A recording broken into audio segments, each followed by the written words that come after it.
agora eu quero a atenção de todo mundo. A violência contra a mulher é um assunto aí que estamos trazendo diariamente no jornalismo da Record TV Brasília. E o ciúme é a principal motivação da maioria dos casos do tal do feminicídio cometidos aqui no nosso Distrito Federal. Nós conversamos com uma psicóloga especialista no assunto e também com a cofundadora do Instituto Maria da Penha para tentar entender por que os homens matam por ciúmes. Tem uma explicação? Será? Vamos ver. Ciúmes e não aceitação do fim do relacionamento.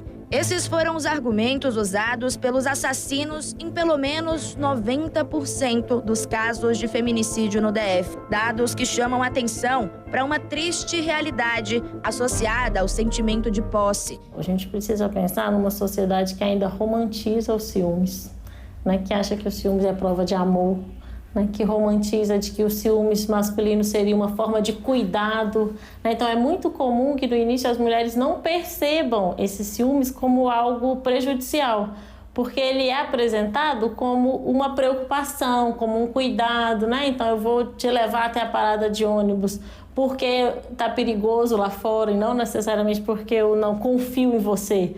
Então é muito comum essa maquiagem, né, do comportamento ciumento masculino, que acontece nas relações que existem violência, mas acontece na sociedade como um todo. A gente pode observar nas músicas, a gente pode observar nas histórias, a gente pode observar até nas decisões judiciais, né, que por tanto tempo entendia que poderia ser abordado um crime ou minimizado o impacto se existisse ciúme, se existisse muita paixão, né, nessa ideia de que a paixão cega, né, de que o ciúme seria algo incontrolável. Muito recente, inclusive, mesmo juridicamente, a ideia de que homens e mulheres têm direitos e obrigações iguais. A gente está dizendo de 35 anos, né, que a Constituição vai colocar que homens e mulheres são sujeitos de igual direito.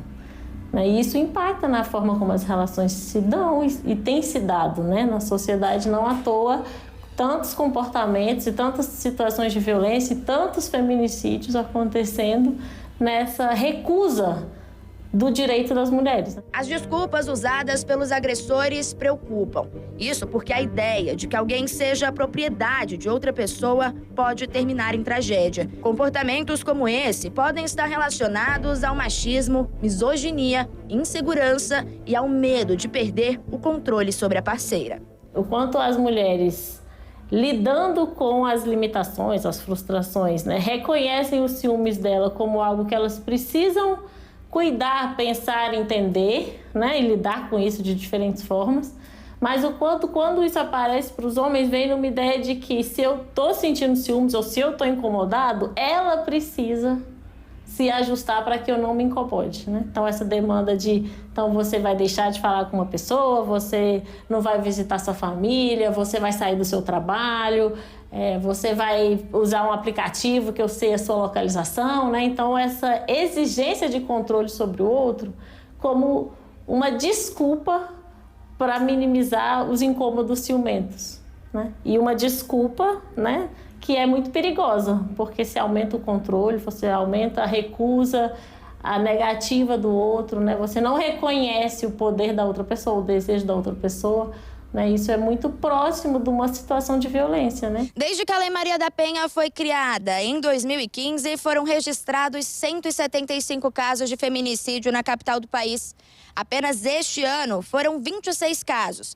Dados do relatório de monitoramento dos feminicídios no Distrito Federal mostram que 63,3% dos casos foram motivados por ciúme ou posse e 23,7% pela não aceitação do término do relacionamento. Existe um contexto cultural de valores e de uma certa permissividade, né, para que homens se sintam com mais poder, né, e com direito sobre a escolha das mulheres, sobre a autonomia das mulheres.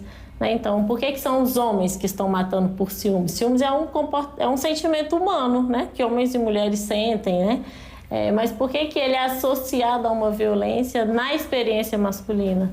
Porque ele vem desse contexto cultural né, de que os homens que decidem, que deveriam, ou eles acreditam que têm o privilégio e o poder de decidir sobre a vida das mulheres, sobre o desejo dessas mulheres, né?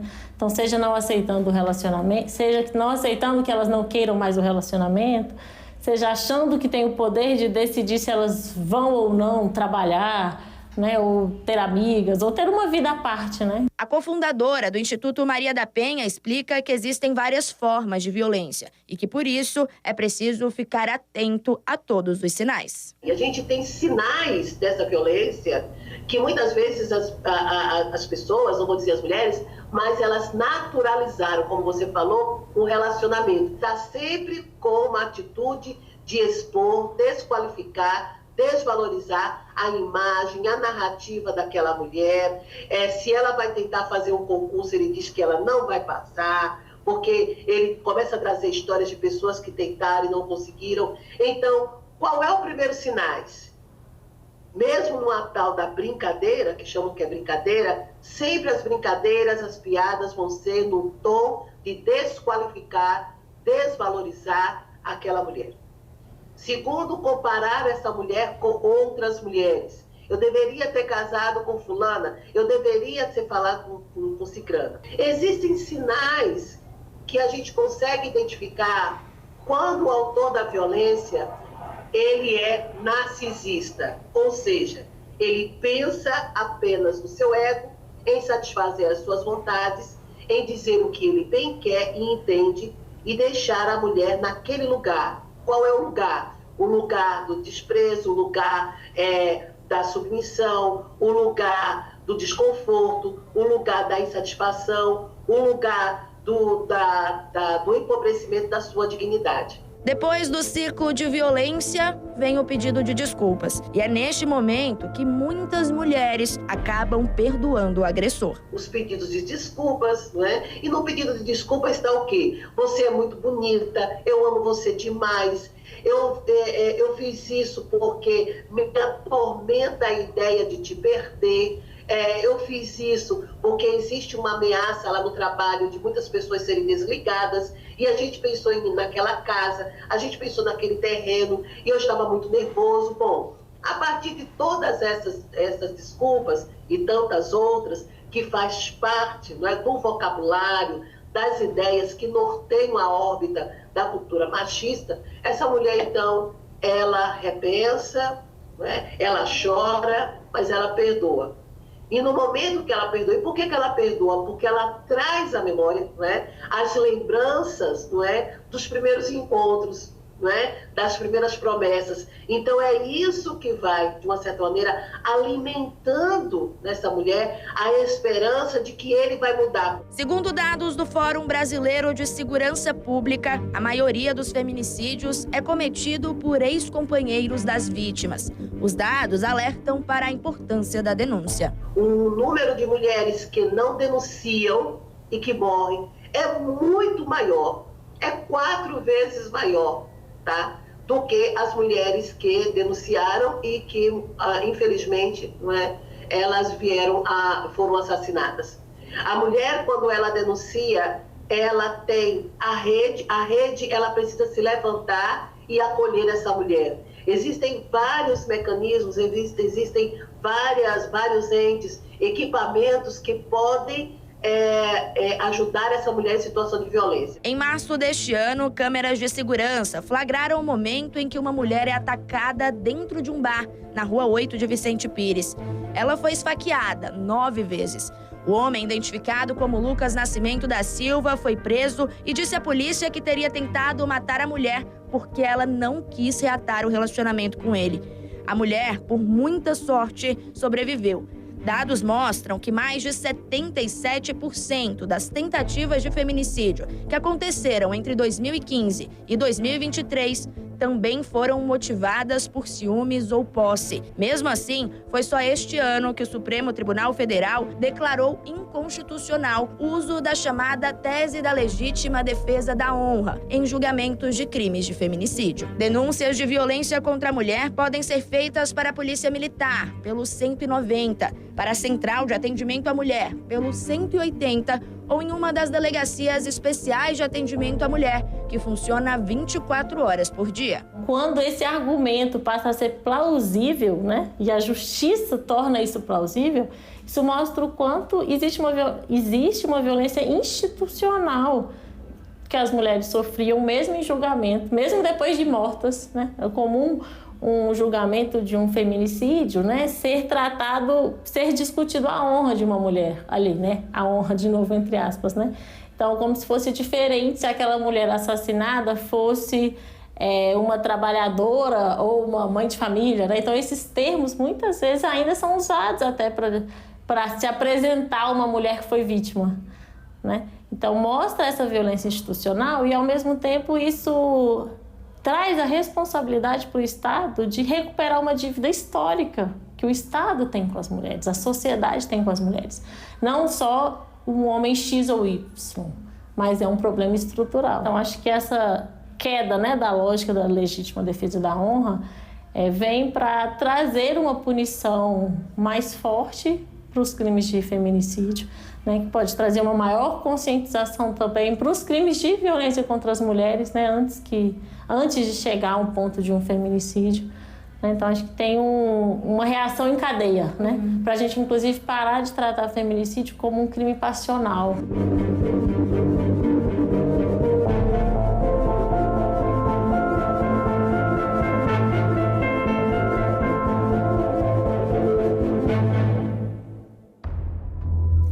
Cara, como podia, né, ter um passe de mágicas assim e parar com tudo isso? Porque cada dia que passa, eu tenho medo. Na real, tenho medo. Eu queria ter aquela certeza de um homem virar um cara sério e lembrar, pô, eu tenho mãe, eu tenho filha, eu tenho esposa que tá aqui pra me atender. Por que eu tô batendo nela? Às vezes o cara chega encachaçado, meu. Já faz isso de rotina, sabia? Eu falo porque quando eu era moleque, eu tinha um vizinho do andar de cima. Cara, eu sabia que todo final de semana eu ia passar medo. Eu ia passar medo. Eu tinha medo daquela gritaria, eu tinha medo daquela confusão. Só morava eu, minha mãe e meu outro irmão. Então, ela, minha mãe também em defesa dentro de casa. Eu não tinha essa noção de que um cara podia descer, de repente, na minha casa e bater na minha mãe. Porque eu não tinha noção. Por que o cara bate em mulher? Por que o cara bate em mulher? É por isso que hoje eu peço, sabe? Tá na hora da gente ir pros colégios. Enfatizar a violência. Mas eu tô falando colégio de 4 anos de idade. 5 anos de idade. Foi quando eu vi essa pancadaria do meu vizinho e da minha vizinha. A Record TV Brasília lançou essa campanha aqui de combate ao feminicídio. Só este ano, aqui no DF, foram 26 mulheres mortas pelo companheiro. Para ajudar no combate à violência contra a mulher, ao feminicídio aqui no Distrito Federal, a Record TV Brasília lançou uma campanha de conscientização. O objetivo dessa iniciativa é chamar a atenção aí para esse tema. Falar da importância das medidas protetivas e do cuidado com as vítimas. Para falar sobre esse assunto, nós vamos receber aqui no estúdio o secretário de Segurança Pública, Dr. Sandro Avelar. Doutor Sandro, vem pra cá, meu irmão. Vamos participar ao vivo aqui, bater esse papo comigo sobre segurança pública. Como é que você tá? Boa tarde, irmãozão. Prazer. Beleza? Tudo bem. Na paz? Na paz, graças a Deus. Viu uma reportagem, né? É como eu tava falando. É difícil. Eu duvido que o senhor não queria a mesma coisa que eu em um passe de mágicas acabar com isso tudo. Mas não é fácil nem simples, né? Não, isso passa por uma mudança cultural, viu, Fred? A reportagem, aliás, excelente a reportagem. Né? As duas mulheres que apresentaram esses pontos de vista, né? Muito complementares, elas mostram o seguinte: realmente é preciso que a gente faça isso que você está dizendo. Começar a educar as nossas crianças, mas desde pequeno, sabe? Eu acho que a educação ela é fundamental para isso, a mudança de cultura. A cultura contra o machismo, ela tem que ser ensinada nas escolas. Né? Ela não é só dentro de casa, porque dentro de casa também. Mas as escolas têm a oportunidade de, muitas vezes, né, lidar com crianças que, infelizmente, são crianças que vêm de famílias onde há esse tipo de agressão, né? E a escola tem a oportunidade de ajudar também a conscientizar. Hoje, por acaso, hoje de manhã, nós estávamos numa escola da Estrutural, fazendo a entrega dos uniformes das escolas cívico-militares, e eu tive a ocasião de conversar com as crianças e fazer essa observação, pedindo, rapazes, respeitem as meninas, sabe? E vocês, meninas, também, não acreditem, jamais, que o rapaz que, conforme foi dito na matéria anterior, que o rapaz que começa a agredir, a humilhar, né, agressões ainda que verbais, que esse rapaz vai mudar e ele vai ficar bonzinho. Porque, Fred, o ciclo da violência mostra o seguinte: uma mulher, ela nunca é vítima do feminicídio sem passar por um processo que começa, às vezes, com xingamentos, né, com agressões leves, e a coisa vai se agravando até que venha o feminicídio. Então, esse momento tem que ser interrompido. E nós temos essa responsabilidade. A iniciativa que vocês tomaram na Record de chamar essa discussão à luz, né, dar claridade a essa discussão, isso é fundamental, porque a gente tem que realmente tratar esse assunto dessa forma, buscando uma mudança de cultura e buscando fazer com que as mulheres, né, não admitam jamais, né, ser vítima de uma pequena violência, porque essa pequena violência pode se tornar, né, uma violência grande e até um feminicídio. Esse processo tem que ser interrompido. E o nosso papel é ajudar a esclarecer isso. Esses dias eu vi uma reportagem, isso aconteceu em São Paulo, se eu não me engano, acho que todo mundo deve ter visto, de um cara que agrediu a mulher na porta da garagem, deu alguns murros na mulher, antes, isso dentro do carro, entrou pra garagem, foi pro elevador, e no elevador ele segurou uma criança e esmurrou a mulher, segurando a criança, e esmurrou a mulher. E a mulher chegou a dar entrevista depois, que ela falava, eu nem sabia que eu era agredida desse tanto, pra mim era normal. Cara, não dá. Você imagina. Vamos fazer o seguinte, eu pedi aqui perguntas, inclusive, dos nossos telespectadores.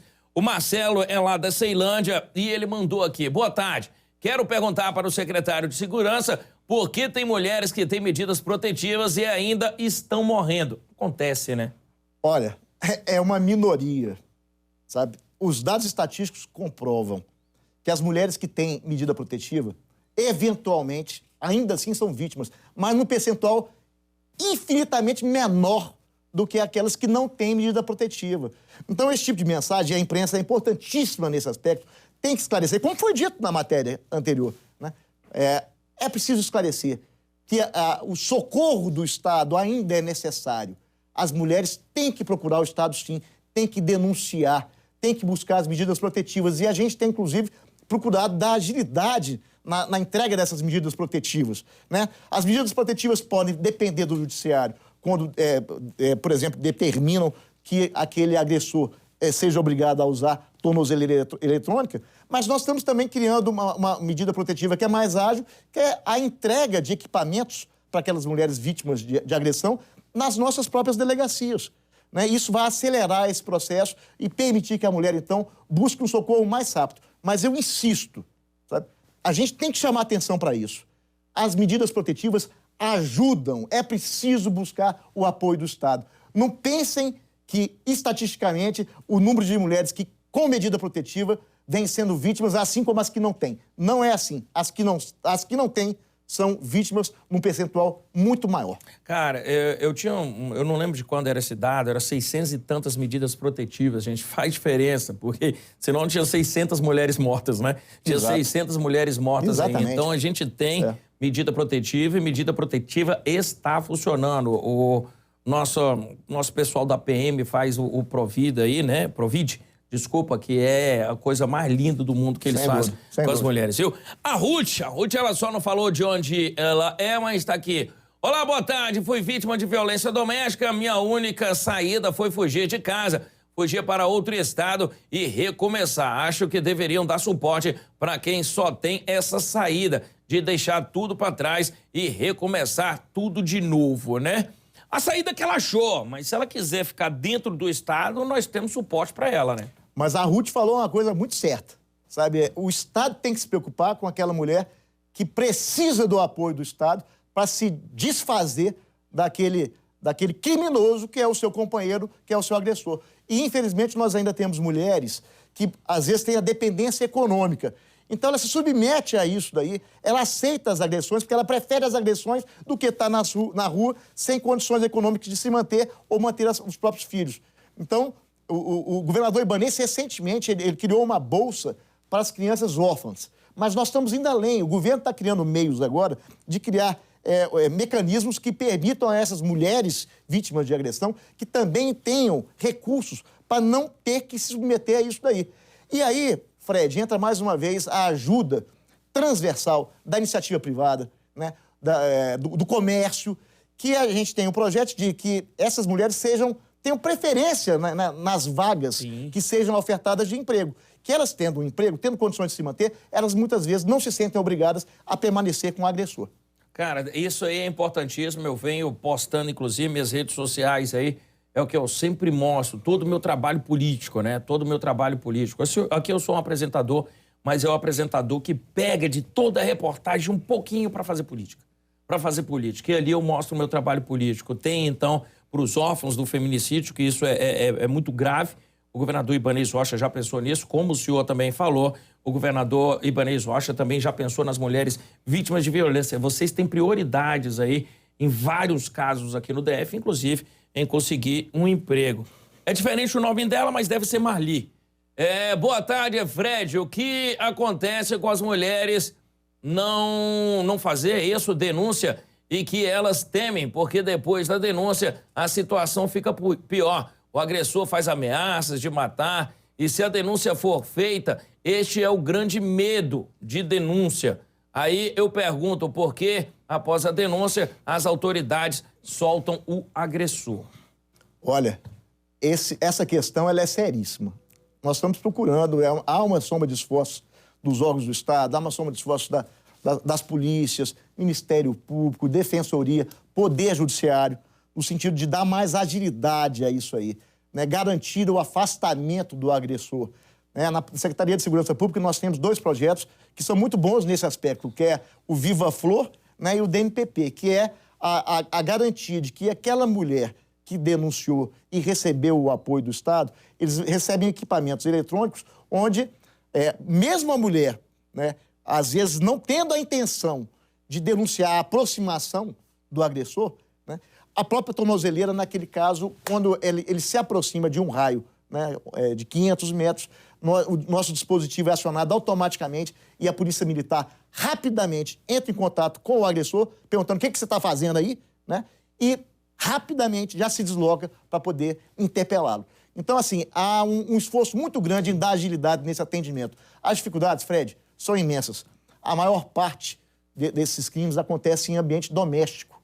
Então, muitas vezes difícil para a segurança pública estar o tempo todo dentro da casa das pessoas e garantindo que esse crime não aconteça, né? Mas essa soma de esforços das diversas áreas do Estado tem tido um reflexo positivo no sentido de, inclusive, trazer essa conscientização, essa busca por essa união de todos nós, iniciativa privada, serviço público, imprensa, né? Todos nós temos que estar ombreados nesse projeto, porque eu não acredito em solução de hoje para amanhã, mas acredito muito firmemente que Brasília vai ser um bom exemplo para o resto do país, como foi, por exemplo, na questão da faixa, no respeito à faixa de trânsito, né? Onde Brasília fez um projeto pioneiro, né? Até hoje é um projeto reconhecido, e nós queremos fazer a mesma coisa com o feminicídio, começar a mudança cultural e futuramente a gente haverá de colher esses frutos, não haver nenhum feminicídio no Distrito Federal, mas para isso é preciso dessa soma.